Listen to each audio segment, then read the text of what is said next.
ఏమి సమాధానం రాకపోయేసరికి చెప్పండి నాన్న, నా భార్య చెప్పింది నిజమేనా అని మరోసారి అడుగుతాడు. అవును బాబు, నీ భార్య చెప్పేది నిజమే అంటూ ఈ పెద్ద ఆయన చెప్పి తలదించుకుంటాడు. కొడుకు ఇలా అంటారని నేను అసలు ఎక్స్పెక్ట్ చేయలేదు.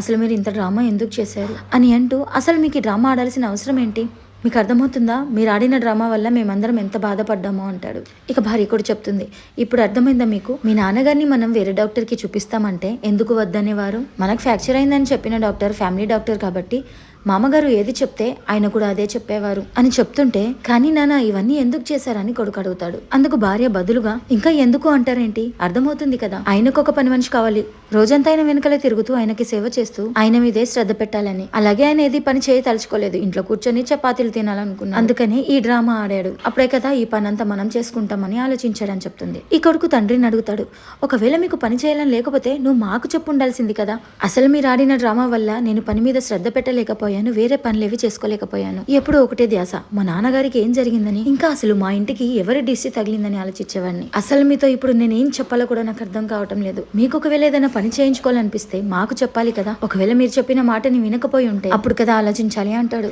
తర్వాత ఈ తండ్రి ఏం చెప్పాడో చూడాలనుకుంటే ఈ వీడియోకి లైక్ చేసి ఛానల్ని సబ్స్క్రైబ్ చేసుకొని నెక్స్ట్ బటన్ని కామెంట్ చేయండి.